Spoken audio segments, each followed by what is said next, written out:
This video is sponsored by Surfshark VPN. Hey you, my name is TomSka Ridgewell, and if you've turned on a television in the past couple of decades, you might have noticed that comedy has gone from sounding like this to sounding like this. So, what happened? Who, or indeed what, killed the laugh track? Today I intend to get to the bottom of this murder mystery and ask whether our lives are better or worse now that the laugh track is nigh on dead. Because this, my friends, is no laughing matter. What did I just say? Comedy is dead. Murdered, even. Unalived, you could say. But don't, because that's really cringe. Now, I've done a lot of bad things in my life. Shot the messenger, killed 2 birds with 1 stone, poisoned the well, and other murder-related idioms. But when it comes to the death of comedy, I'm innocent. Mostly. In the first part of this series, which was so much longer ago than it should have been, I took you through the history of the sketch comedy show, how it largely died off over the past couple of decades, and how the internet, myself included, seems to be to blame. But while working on that video, while standing over the shallow grave of my beloved sketch comedy, I discovered that right next to it was a second body. Another victim. The laugh track. For most of television history, the sound of a studio audience could be heard in just about every single type of comedy programming. The variety show, the sitcom, even the cartoons. And of course, the sketch show. Can I come over your tits? But why?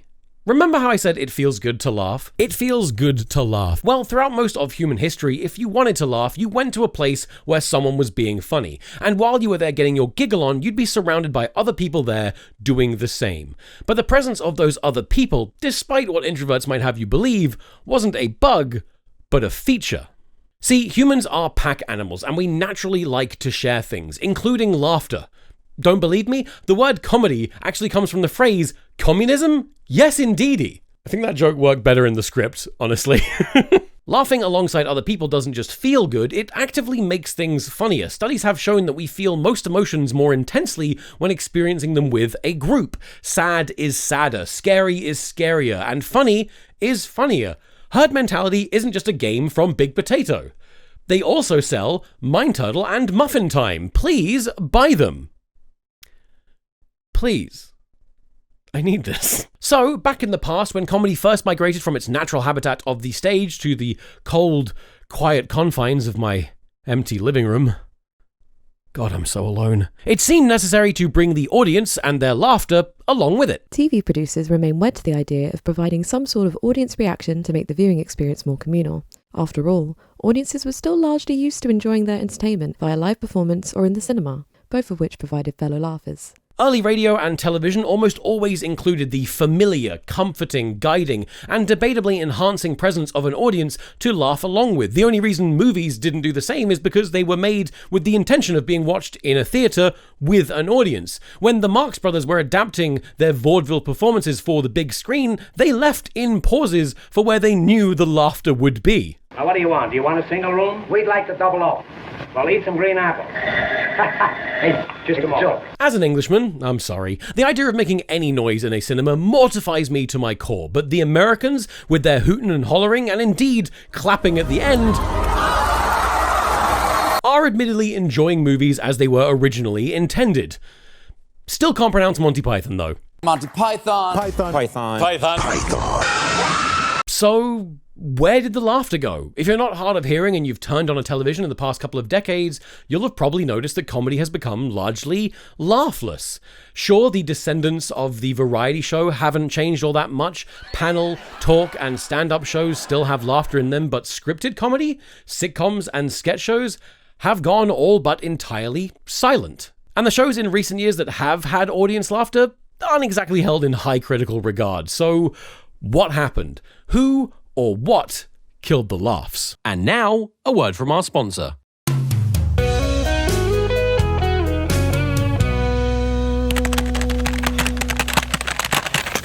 Hey, Jimmy! Is that newfangled computer giving you a pain in the nethers again? Well, gee whiz, Timmy. I tried to search for baseball cards, but all I kept finding was hot singles in my area. And none of them seemed to like baseball. Oh, Jimmy. Sounds like you've got a bad case of the malware. Malware? Where? Where is this malware? But where is the malware? Huh? Yes, sirree. I'm reckoning you're gonna need some of that there Surfshark VPN. Surfshark? What is this? An aquarium? Surfshark? What is this? An aquarium? Come on. No, Jimbo. It's a VPN, meaning it'll help keep your personal data secret. Oh, like the secret that Jimmy has a crush on. And also, what the fuck? Let you access content not available in your country. There wasn't even a joke there. So be sure to go to surfshark.com/TomSka Friends or enter code TomSka Friends at checkouts to get an extra 4 months for free. This is bullshit. Gee, thanks, Timmy. Well, I better be getting back to whichever war we're having right now. That a boy, Jimmy. Meanwhile, I'm gonna check out these hot singles in my area. The only hot singles you know are cheese singles. That was a good one. What is going on?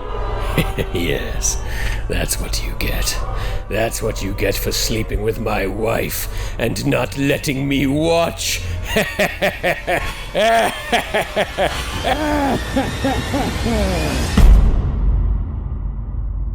Back in the 1950s, as TV became more established and complicated to make, it became clear that it was impossible to rely on an in-studio audience to laugh the right amount, the right time, every single time, especially if something went wrong and they had to get another take of a joke the audience had now already heard. Enter Charley Douglas. Charles, if you're nasty. Charley created the Laff box, or the Laff box, a first-of-its-kind machine that played pre-recorded laughs like an instrument that only he and his team knew how to operate. We might take a soundboard for granted these days, but this typewriter-esque gadget would have hundreds of laughs, all different types and intensities lined up and ready to harmonize into a cacophony of cackles.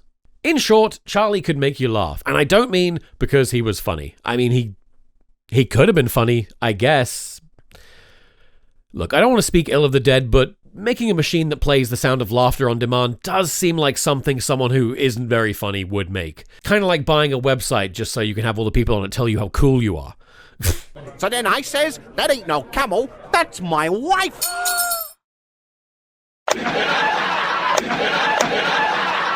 Charley and his laugh box would be brought to tapings and editings of shows, and he would add in or improve laughs that hadn't worked out the way the people in charge had hoped. This was called sweetening, and much like any form of editing, it worked best when it went unnoticed. But given that you probably already know the term canned laughter, should give away the fact that it didn't go unnoticed at all.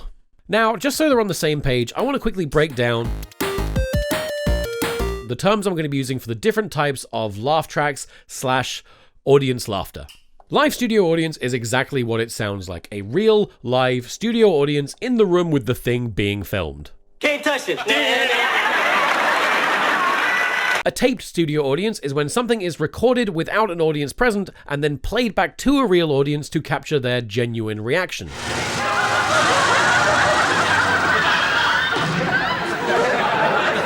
Sweetened laughter is when laughs have been added to something with a live or taped audience. This tastes worse than it smells. And canned laughter is when pre-recorded laughs from something else entirely have been plonked on top of something that had no audience, live or otherwise.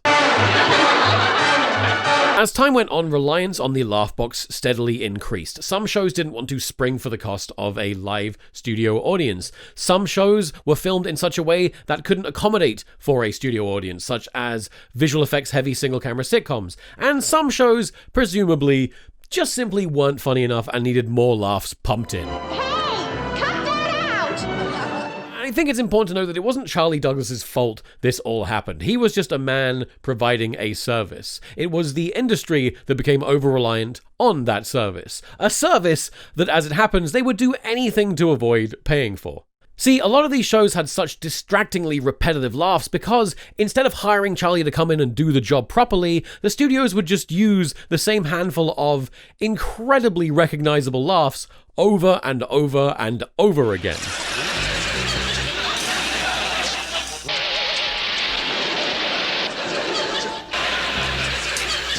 I mean, the Flintstones and the Jetsons were cartoons, but the established format of these laugh track-heavy sitcoms was so entrenched now that Hanna-Barbera felt the need to follow suit, and so...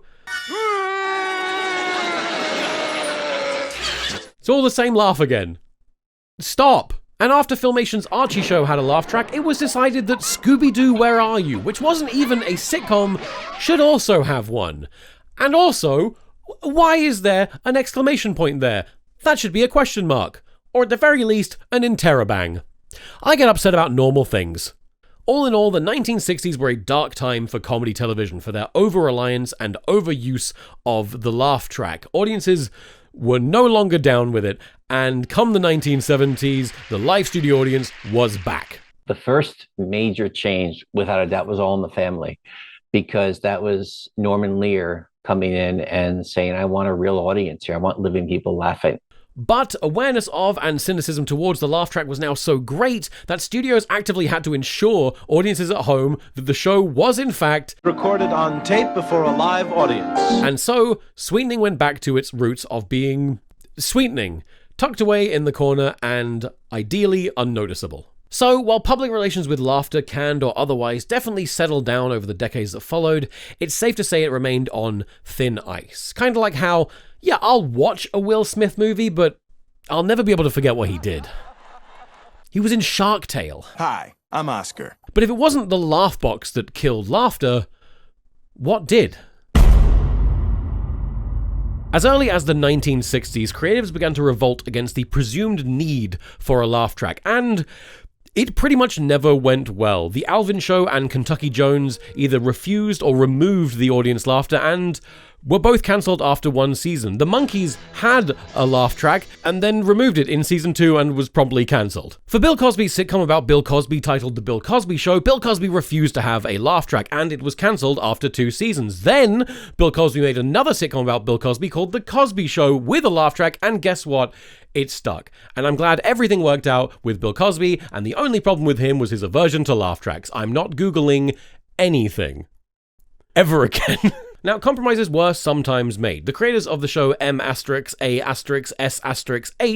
I really wish there was an easier way to say that, really didn't want a laugh track in their show because while it was a comedy, it also tackled the awful realities of war. There were no survivors. The compromise ended up being a fairly restrained laugh track with the laughter completely removed during the more serious medical operation scenes. And when the show aired in certain countries, such as the UK, the laugh track was removed altogether. A nug is a gun, sir.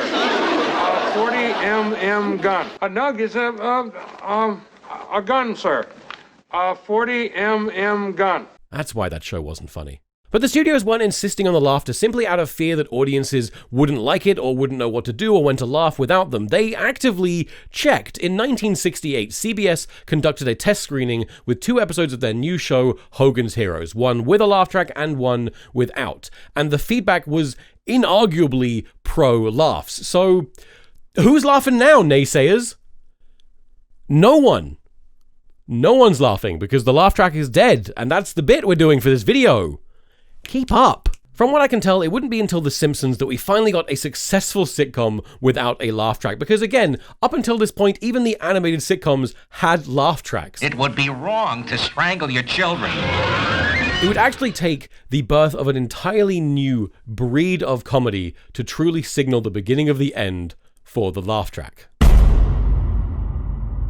The presence of a studio audience can be comedically limiting. When you are expected to make a crowd laugh and keep their energy up, you've got to deliver back-to-back jokes that are easy to grasp and quick to pay off. Setup, punchline, setup, punchline. But what if that's not the type of comedy you want to make? Cringe comedy, or comedy of embarrassment, crept onto the scene in the 1990s, first with The Larry Sanders Show, which boldly asked, what if comedy could be so painful that it felt good? Kinky. I saw your balls. The basic principle of cringe comedy is that instead of having a character break any awkward silence with, well, that just happened, they just let it happen. Instead of drawing attention to awkward or embarrassing character moments or situations, we're left to find amusement in the relatable, uncomfortable silence that follows them. I'm sorry, I forgot. Your wife is dead. I'm sorry, that was 100% inappropriate. In The Office, for example, you have Jim jimming the camera. Please don't jim the camera like that. Jim the camera? And I think what makes this work is that you're sharing a subtle, relatable moment of human connection that you've likely experienced in your real life, where you've locked eyes with another person to silently acknowledge that what is currently happening is indeed cringe. And if you haven't shared that moment with someone, then I'm so sorry to tell you this, but you're probably the person that people are gymming each other over. I'm so sorry, that's so mean. Sitcoms without laugh tracks that lent into the cringe popped up here and there throughout the 90s, but it wouldn't be until the turn of the millennium that the cringe comedy explosion truly began.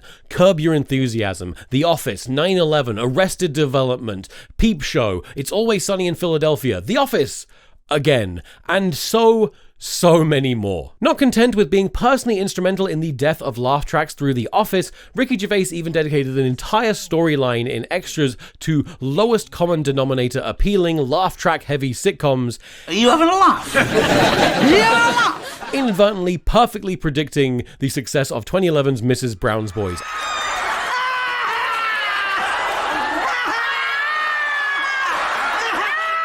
I would call the man a prophet, but I don't want to encourage him to talk about atheism any more than he already does. Shut up, Ricky! Just shut up right now! As the cavalcade of cringe rolled through town, bringing with it an acceptance of, and even expectation for, more subtle styles of comedy, the market share of sitcoms with laugh tracks began to dwindle rapidly. After The Office won its first Emmy for comedy in 2006, no show with a laugh track ever won again. And for the past 10 years, no show with a laugh track has even been nominated. So I ask you, why so serious?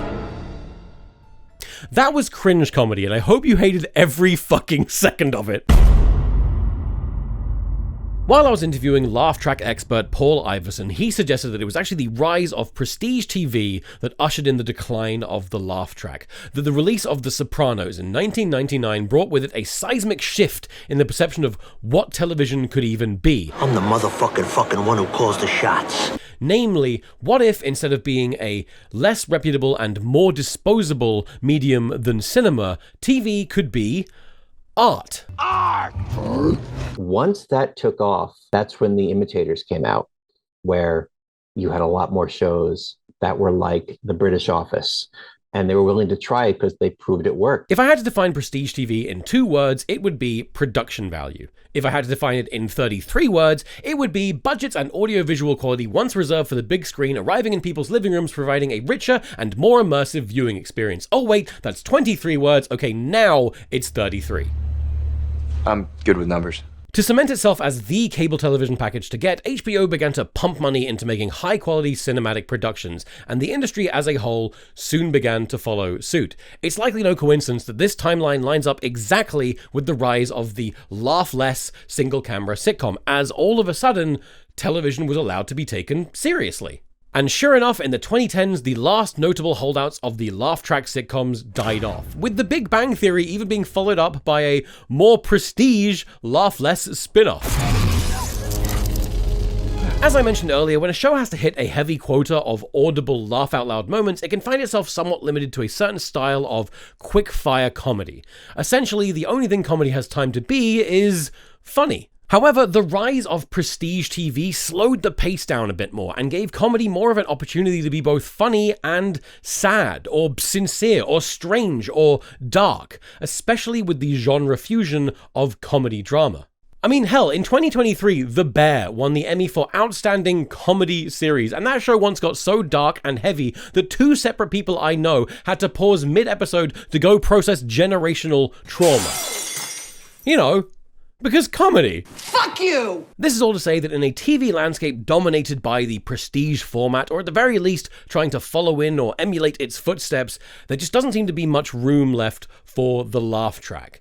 Why can't we have a laugh track in a prestige show? Well, I could argue that they are expensive and a laugh track would potentially cheapen them, at least in the minds of a modern audience, but I think that it comes more down to immersion. Suspension of disbelief, essentially turning off that part of your brain that knows something isn't real and couldn't happen, is a pretty essential part of enjoying fiction, especially when it comes to immersion and losing yourself in a scene. It's the difference between watching something and thinking, oh no, that man's wife is dead, that's so sad, I'm feeling feelings and experiencing catharsis, and, oh, that actor is pretending to be a guy whose wife has died. That would be sad if it's real, but it's not. I'm feeling nothing. And let's be honest, constantly hearing an audience that you know you're not a part of can really only serve as a barrier to that suspension of disbelief. Is this to say you can't become immersed or invested in a scene or a story or a character or a performance if there is a studio audience present? Of course not. How come you don't want me, man? Sitcoms have been delivering gut punches amidst gut busters for years. Good luck, everyone. However, you might notice that when it comes time to deliver those heart-wrenching moments, He didn't make it. any audible reminder of a studio audience is almost entirely absent, as if they want to remove that element entirely to keep you grounded and immersed in the scene. She smothered her own baby. Or maybe it was just a matter of... You know, with all this talk of murder, I haven't even considered the possibility that the laugh track could have died of natural causes. What if we're just so far removed from the days of having to go to the theatre as a group to receive our entertainment that the laugh track is now just distractingly alien, no longer a recognizable comfort but an unfamiliar annoyance? Because there's been so much product in the last 25 years that hasn't had that. So it's that type of programming has proven itself, that it's viable and that people are receptive to it. Despite the ever-increasing interconnectivity of our lives, are we also emotionally and physically isolated from one another that we find any reminder of our solitude to be unbearable, cruel even? God, I'm so fucking lonely.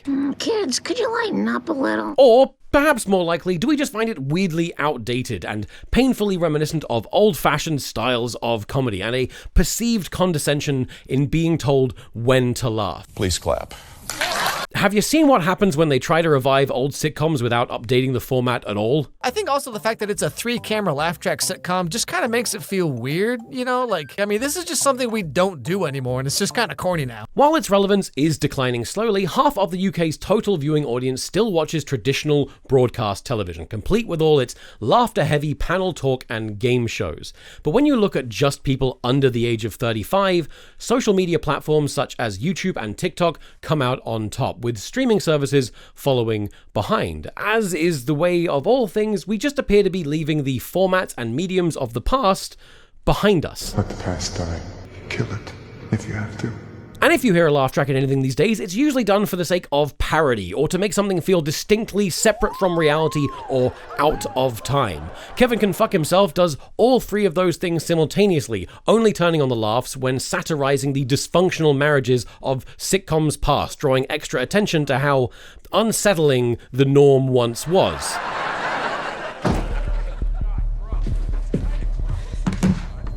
Or, speaking of being an insufferable progressive, was it wokeness that killed the laugh track? If I speak to anyone over the age of 40 about the current state of comedy, the response will almost always be some variation of, well, you can't say anything anymore, everyone's so bloody offended, it's political correctness gone mad. And look, as someone balls deep into the world of wokeness and social justice, I'll be honest, yes, sometimes it does seem like there are people out there who pretend to be offended and kick up a fuss over just about everything simply for the love of the game. But most of the time, when I see some aged comedian complaining about how everyone is so triggered, it's just because no one finds their played out wife I hate shtick funny anymore. It's not offensive. It's just boring. But I also won't pretend that there hasn't been an observable shift in the overall sensitivity of comedy and media in general. Did this kill the laugh track? Well, it could be argued that for shows reliant on those quick-fire jokes, low-hanging fruit was often a reliable go-to. Ted, the only reason to wait a month for sex is if the girl is 17 years, 11 months old. Punching down and ridiculing deviation from the norm are easy ways to get the average person to laugh. In short, laugh track-heavy sitcoms do set the stage quite perfectly for lazy, regressive jokes. What if your wife was gay? Carol's a lesbian. What if your lover was trans? You used to be a man. What if your friend was fat? There she is. Although I must admit, this is one of my favorite lines of all time. The camera adds 10 pounds. So how many cameras are actually on you? Now, to be fair and completely honest, most of the time when a sitcom introduced a minority group for a joke, it was to create a learning moment for both the protagonist and the audience. And thank you for a lovely evening. But a societal increase in social awareness and sensitivity, paired with comedy being allowed to tell slower burning, more thought out jokes, has made comedy, on average, more selective with its jokes and themes. This is all to say, no, I don't think wokeness killed the laugh track or comedy overall, but it was in the room where it happened. Like from Hamilton, which is woke. Conspiracy? No. So, what was it that killed the laugh track? Was it the laugh box? Prestige TV? The unstoppable march of time? Wokeness? I don't know. Honestly, it was probably a combination of all of those things. The truth is, I don't really care what killed the laugh track because that is not what I'm in jail for. That's right, we're bringing it back to the premise of the previous video. It's time to talk about sketch comedy some more. Hooray! While researching my sketch comedy video, I created a timeline of every notable sketch show I could think of, and it was pretty unremarkable. Until I did this. Sketch shows with laugh tracks and sketch shows without. Much like sitcoms, any attempt at making a laughless sketch show in the 20th century would result in almost immediate cancellation. But at the turn of the millennium, perfectly in line with the rise of prestige TV and cringe comedy, the laughs steadily began to disappear. And I don't think it's simply a case of both of these things dying of the same causes. I believe, and you know I'm about to argue, that it was the death of the laugh track that killed sketch comedy. It's important to understand that when they're there, the audience and their laughter is its own character. They serve as much of a function as the set or the actors or the props. Be it on stage, in a sitcom or a sketch, so many routines, so many jokes work because the audience is there to laugh at the punchline before it's even happened. If you've ever been to drama school like I haven't, then you may have heard about dramatic irony. This is when the audience knows more than the characters, and it makes certain moments so much more impactful, so much funnier. In Friends, for example, when Monica and Chandler are secretly a couple, sorry for the spoiler, but it has been 27 years. Ew. When Joey finally figures it out, the audience explodes with laughter, and we laugh along with them. The audience being ahead of the characters makes this moment, this plot line, so much more enjoyable, so much funnier. Can I talk to you for a second? It makes it a communal experience. In sketch comedy, you have something called the game. This is the identifiable hook or gimmick of a sketch that is likely going to repeat or escalate to a ridiculous point. For example, you could have a sketch where two or more people are finding creative ways to one-up each other. You may not know what the next joke is going to be, but you do know that the next joke is going to be them trying to one-up each other. Cup of cold tea. Without milk or sugar. Or tea. And similar to the concept of dramatic irony, this enables the audience to often get ahead of what's going to happen next and find it funny before it's even happened. For example, the game in this Mitchell and Webb sketch is that you have a brain surgeon who is going to take every opportunity to say, "It's not exactly brain surgery, is it?" to make it clear that he, a brain surgeon, is smarter than everyone else at the party. That is, until a rocket scientist arrives. Brain surgery. And laughter floods the scene in anticipation. Not exactly rocket science. Part of the punchline is the audience laughing at what they know is coming. Now, you might think that a sketch like this doesn't need an audience laughter to be funny. Funny is funny, right? You don't need other people to get the joke for you to get the joke, but let me play it for you again without the audience laughter. I don't mean to boast, but I'm a brain surgeon. Brain surgery? Not exactly rocket science. It simply doesn't hit nearly as hard and limps over the finish line. It's more of a than a ha-ha. You know? But there are, of course, countless hilarious comedy sketches that don't have a laugh track. So, what am I even saying? Well, I'm saying that you can't just simply remove a laugh track from something and have it still be good. Much like those clips of sitcoms with the laugh track removed, it just immediately falls flat. And does this mean that it was never funny to begin with? No, of course not. What it means is that you removed an integral piece of something and broke it. Removing the laugh track from Friends or The Big Bang Theory doesn't prove that it was never funny to begin with, in the same way that removing a key ingredient from a recipe wouldn't prove that it secretly tasted bad all along. Do you even pay attention? Honestly, less and less. Laugh tracks aren't a garnish. They are an ingredient. They're not sprinkled on top to sweeten something. They are baked into the very foundations of a comedy piece. When a stand-up holds for audience laughter, that's not an inconvenience, it's an integral part of the performance. Quiet, please. So, if you do remove the laugh track, much like taking a key ingredient out of a recipe, it has to be substituted with something else. But what? Option 1, production value. In the case of something like Key and Peele, you add in fancy camera work and visual effects, and you fill the otherwise awkward silence with music and sound effects. In other words, you make prestige TV.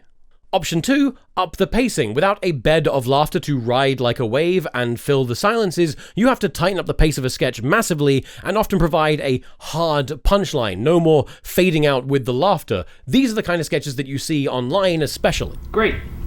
Now what? Now we fucking an old car. Or option 3, change the tone. If you don't want to tighten up the pace or shoot a sketch that looks and costs the same as a movie, you're going to have to lean into those awkward silences. And that's how you get something like I Think You Should Leave. I feel like you're just here for the zip line. What? And that is our old pal, cringe comedy. So if you can remove laughter from sketch comedy and have it still work, what is my point? Well, look at what we're left with. Look, nothing. Prestige TV sketch shows, which are extremely expensive to make and largely unaffordable unless they're massively successful, which, for reasons I explained in the last video, is nigh on impossible these days. Cringe comedy sketch shows, which can be great, but at the end of the day is only one type of comedy. I love Tim Robinson as much as the next guy, but there's only so many times I can see that man be awkward or inappropriate at a social gathering or workplace. What? And fast-paced internet-style comedy, which is great, of course. It's what I do for a living, but as I mentioned in the last video, it kind of feels like a bit of a dead end now. Unless you're on SNL, I guess. Your face isn't even moving when you laugh, dude. This is so bad. I'm sorry, what did you do? Oh my God. And I'm not moving to America. They've got Americans there! The laugh track probably isn't going to make a comeback. I know that, at least not in the world of sketch comedy. And if or when we lose shows like SNL and Studio C, it'll likely be gone for good. But I think our audiences are just a little too cynical to really accept that in any mass form like we used to have. But I would like us to remember the laugh track for what I believe it was. Not a cringeworthy relic, but a key ingredient of comedy past that we are poorer for losing. A once necessary feature that was tossed aside in the name of progress. Yes, it had its ups and downs, its strengths and weaknesses, but so many great comedy moments, so many jokes would have never landed without it. The sad thing is, we still clearly yearn for the laugh track. Deep down, we all know it's missing from our lives. Contagious laughter, reaction content, and streamers. And just try and tell me you haven't heard this fucking sound added to at least something you've watched in the past few years. Whether we want to admit it or not, we long to laugh as a group. In plenty of ways, though, the laugh track is still around, and of course, it can be found in the place it's always been, the theatre. Live comedy shows with an audience still provide a sense of communal and contagious laughter that is easily better than anything a laugh box can imitate. This is the part of the video, of course, where I announce my own live show, but crippling stage fright. That sucks. Don't want to get up in front of a crowd and get it wrong, so there's no live show. Despite this video being this long, I've been filming it for hours across days.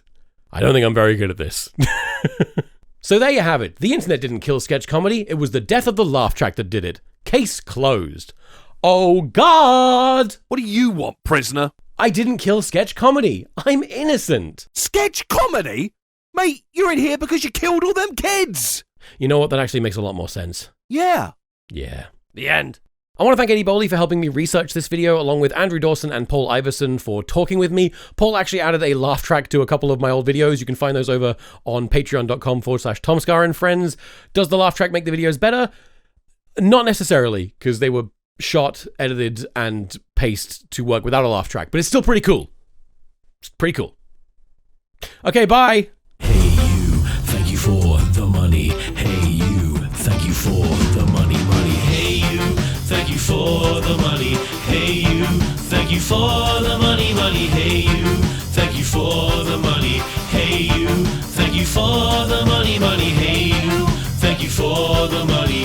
Hey you, thank you for the money. Hey you, thank you for the money.